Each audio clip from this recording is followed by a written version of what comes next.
ராதே கிருஷ்ணா. ஓம் ஸ்ரீ மகாபரிவா சரணம். நமஸ்காரம்.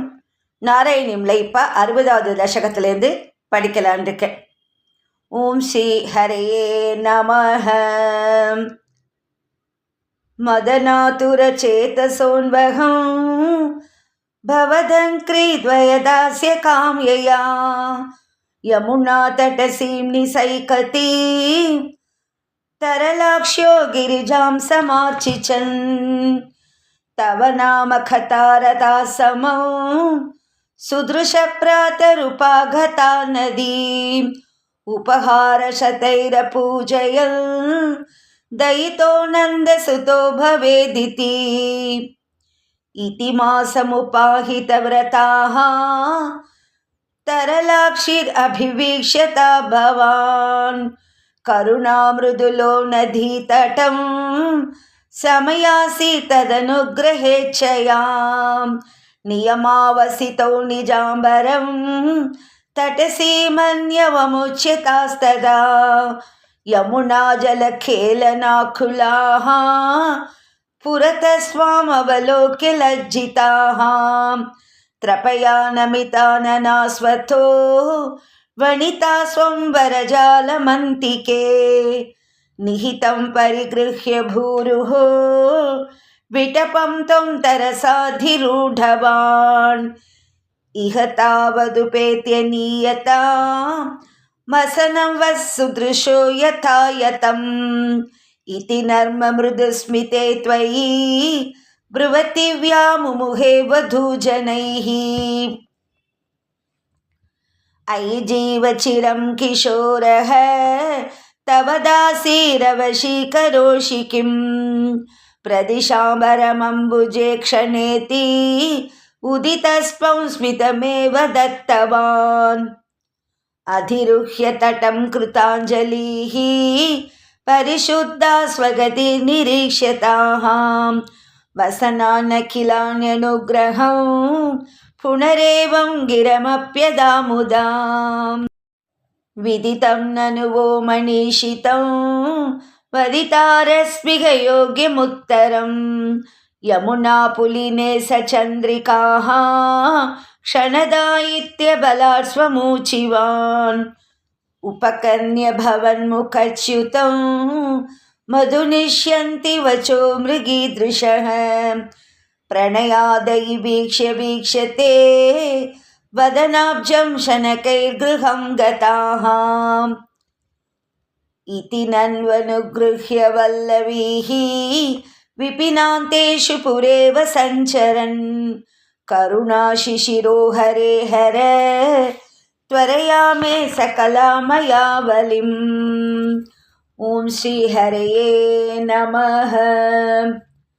दशकं 61. ततच बृन्दावनतोति दूरतो वनं गदस्वं खलु गोपगोकुलैः हृदन्तरे भक्ततरद्विजाङ्गना कदम्बकानुग्रहनाग्रहं वहन् ततो निरीक्ष्य शरणे मनान्तरे किशोरलोकं क्षुधितं तृषाकुलम् अदूरतो यन्यपरान् द्विजान् प्रति व्यसर्जयो दीदिवियाचनायतान् गतेष्वतोतेष्वभिधायते भिधां कुमारकेष्वो दनयाचिषु प्रभो श्रुतिस्थिरा आप्यभिनियुरश्रुतिं न किञ्चिदूषु च महीसुरोत्तमाः अनादराखिन्नधियो हि बालकाः समाययुर्युक्तमिदं हि अज्वसु चिरादभक्ता खलु ते महीसुराः कथं हि भक्तं त्वयि तैः समर्प्यते निवेदयध्वं गृहिणी जनाय मां दिशेयुरण्णं करुणाकुला इमाः इति स्मिताद्रं भवतेरिता गताः ते दारकादारजनं ययाचिरे गृहीतनाम्नि त्वयि सम्भ्रमाकुलाः चतुर्विधं भोज्यरसं प्रगृह्यताः चिरं धृतत्वत्प्रविलोकनाग्रहाः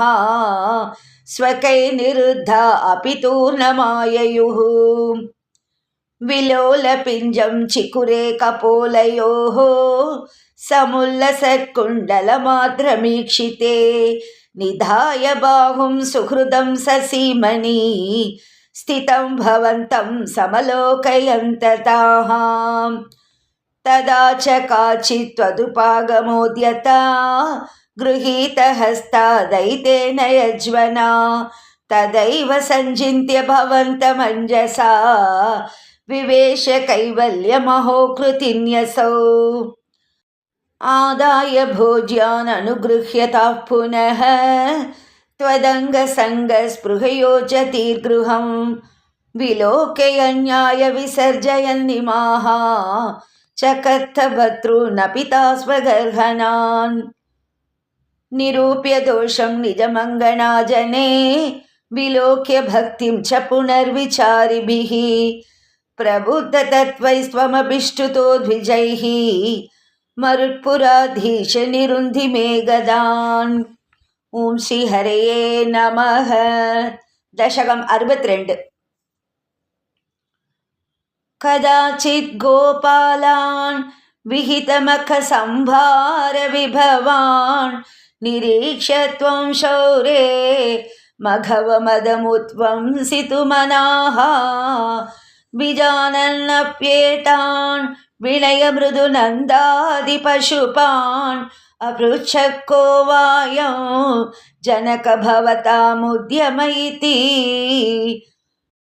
बभाषे नन्दस्वां सुतननुविधेयो मघवतः मखो वर्षे वर्षे सुखयति सवर्षेण पृथिवीं नृणां वर्षायत्तं निखिलमुपजीव्यं महितले विशेषादस्माकं तृणसलिलजीव्या हि पशवः इति श्रुत्वा वाचं पितुरैर्भवानाह सरसं धिकेतन्नो सत्यं मघवजनिता वृष्टिरिति यत् अदृष्टं जीवानां सृजति खलु वृष्टिं समुचितां महारण्ये वृक्षाः किमिव बलिमिन्द्राय ददते इदं तावत् सत्यं यदिह पशवो न कुलधनौ तदा जीव्यायासौ बलिरचलभर्त्रे समुचितः सुरेभ्योऽप्युत्कृष्टा ननु धरणि देवा क्षितितले ततस्तेऽप्याराध्या इति जगदित त्वं निजजनान् भवत्वाचं श्रुत्वा बहुमतियुतास्तेऽपि पशुपाः द्विजेन्द्रानर्चन्तो बलिमददुरुच्छैक्षितिभृते व्यधुप्रादक्षिण्यं सुभृशमनमन्नादरयुताः त्वमादशैलात्मा बलिमखिलमाभीरपुरतः आवोचत् शैवं तान् किमिह वितथं मे निगदितं गिरीन्द्रोऽन्वेषः स्वबलिमुपभुङ्क्ते स्ववपुषा अयं गोत्रो गोत्रद्विषि च कुपिते रक्षितुमलं समस्तानित्युक्त्वा जगृषुरखिला गोकुलजुषः परिप्रीतायाताः खलु भवदुपेता व्रजजुषो व्रजं यावत्तावन् निजमखविभङ्गं निशमयन् भवन्तं जानन्नप्यधिकरजसाक्रान्त हृदयः न सेहे देवेन्द्रः त्वदुपरचितात्मोन्नतिरपि मनुष्यत्वं यातो मधुभिदपि देवेष्वविनयं विधत्ते चेन्नष्टः त्रिदश सदसां गोपीमहिमां ततच्छद्वं शिष्ये पशुपहतकस्य श्रियमिति प्रवृत्तस्त्वां जेतुं सखिलमघवा दुर्मदनिधिः त्वदावासं हन्तुं प्रलयजलदानम्बरभुवि प्रहिन्वन् बिभ्राणः कुलिशमयमप्रेवगमनः प्रतस्थेन्यैरन्त दहनमरुदाद्यैर्विहसितो भवन्मायाणैव त्रिभुवनपते मोहयति कम् सुरेन्द्रकृद्धच्छेद् द्विजकरुणया शैलकृपयापि अनातङ्कोऽस्माकं नियत इति विश्वास्य पशुपान् अहो किल्लायातो गिरिभितिति सञ्चिन्त्य निवसन् मरुगेहाधीश प्रणुदमुरवैरिन्मम गदान् ओम श्री हरये नमः दशकम् 63 दत्रुशिरे किल तक्षणमक्षतस्तनित जृम्भित कम्पित दिक्तटाहां सुषमया भवदङ्गतुलां गता व्रजपदोपरिवारिधराश्रयाम् विपुलकरघमिश्रैः तोयधाराणिपातैः दिशि दिशि पशुपानां मण्डले दण्ड्यमाने कुपितहरिकृताणः पाहि पाहीति तेषां वचनमजितशृण्वन् मा बिभीतेत्यबाणीः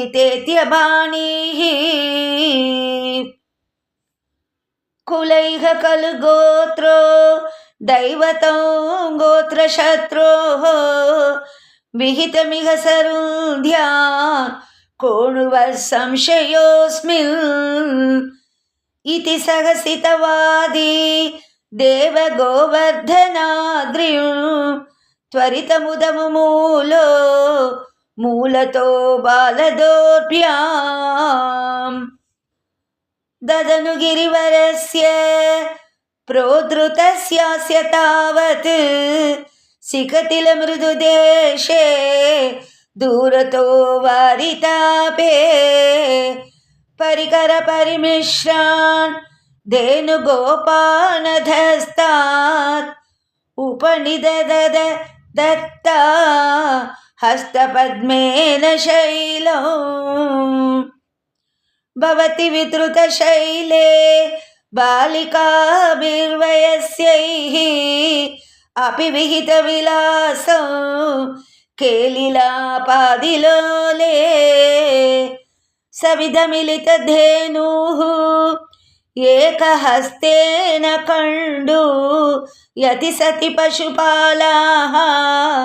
तोषमैषन्त सर्वे अतिमहान् गिरिरेश तु वामके करसरोरुहितं धरते चिरं किमिदमद्भुतमद्रिबलन्विति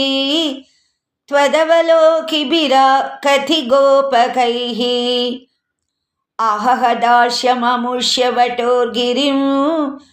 व्यतितबाहुरसावरोपयेत् इति हरिस्वै बद्धविकर्णः दिवससप्तकमुग्रमवर्षयत् अचलति त्वयि देवपदात्पदं गलितसर्वजले च गणोत्करे अपहृते मरुतां पतिः त्वदभिशङ्कितधि समुपाद्रवत् शममुपेयुषि वर्षभरे तदा पशुपधेनुकुले च विनिर्गते भुवि विभो समुपाहितभूधरः प्रमुदितैः पशुपैः परिरेभिषे धरणिमेव पुरा धृतवानसि क्षितिधरोद्धरणे तव कश्रमः इति नुतस्त्रिदशैकमलापते गुरुपुरालय पालय मां गदात्। ॐ श्री हरये नमः। दशकम् 64। आलोक्य शैलोद्धरणादिरूपं प्रभावमुच्चैस्तव गोपलोकाः विश्वेश्वरं त्वामपि मत्य विश्वे नन्दं भवच्चातकमन्वपृच्छन् कर्गोदितो निर्गतितो निजाय वर्गाय तातेन तव प्रभावः पूर्वाधिकस्त्वयि अनुराग येषाम् ऐधिष्ठतावद्बहुमानभारः ततो वमानोदित तत्त्वबोधः सुराधिराजः सह दिव्यगौर्या उपेत्य तुष्टावसनश्च गर्वः स्पृष्ट्वा पदाब्जं मणिमौलिना ते स्नेहस्नुतैः स्वां सुरभिः पयोभिः गोविन्दनामाङ्कितमभ्यषिञ्चत् ऐरावतोपहृतदिव्यकङ्गा पार्थोऽपिरिन्द्रोऽपि च जातहर्षः जगत्त्रयेशे त्वयि गोकुलेशे तथाभिषिक्ते सति गोपवाटः न केऽपि वैकुण्ठपदेऽप्यलभ्यां श्रियं प्रपेदे भवतः प्रभावात् कदाचिदन्तर्यमुनं प्रभाते स्नायन् पिता वारुणपूरुषेण नीतस्तमाने तु मघापुरीं त्वं तां वारुणीं कारणमत्यरूपः ससम्भ्रमं तेन जलाधिपेन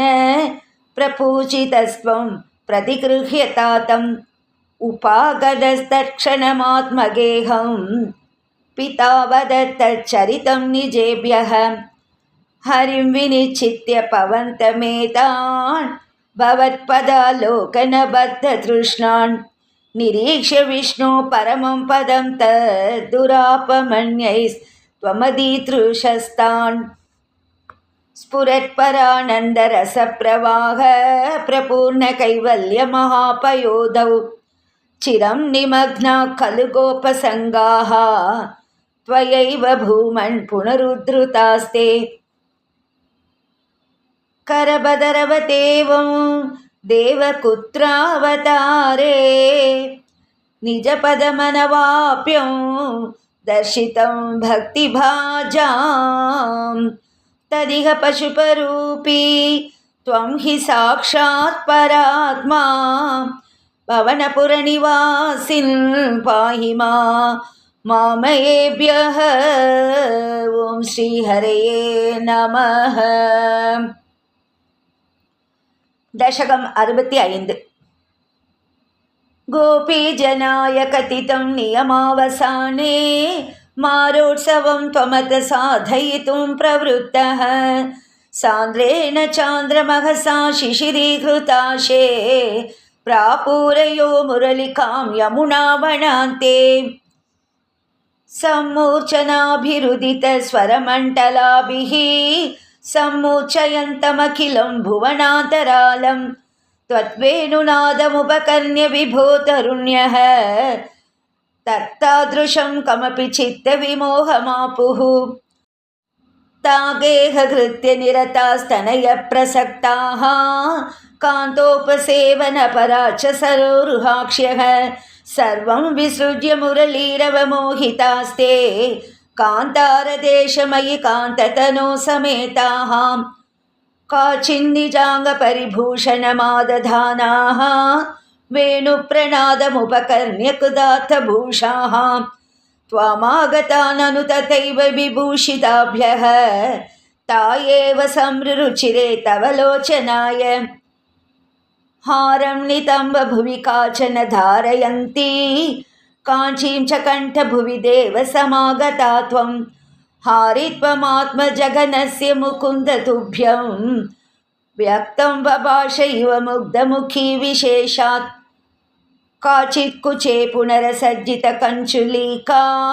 व्योमोहतः परवधूविरलक्ष्यमाणा त्वामाययौ निरुपमप्रणयातिभार राज्याभिषेकविधये कलशीधरेव काचित् गृहात् किल निरेतुमपारयन्त्यः त्वामेव देवहृदये सुदृढं विभाव्य देहं विधूय परचित् सुखरूपमेकं त्वामाविशन् परमिमाननुधन्यधन्याः जारात्मना न परमात्मतया स्मरन्त्यो नार्यो गता परमहंसगतिं क्षणेन तं त्वां प्रकाश परमात्मतनुं कथञ्चित् चित्ते वहन्नमृतमश्रममश्नुवीय अभ्यागताभिरभितो व्रजसुन्दरीभिर्मुग्धस्मिताद्रवदनः करुणावलोकी निस्सीमकान्तिजलधिस्त्वमवेक्ष्यमानः विश्वैकहृत्य हर मे पवनेश रोगान् ओं श्री हरये நமः. இன்னைக்கு 60வது தசகத்திலேருந்து 65வது தசகம் வரைக்கும் படிச்சிருக்கேன். ஓம் ஸ்ரீ குருவாயூரப்பா சரணம். ராதே கிருஷ்ணா. ஓம் ஸ்ரீ மகாபெரிவா சரணம். நமஸ்காரம்.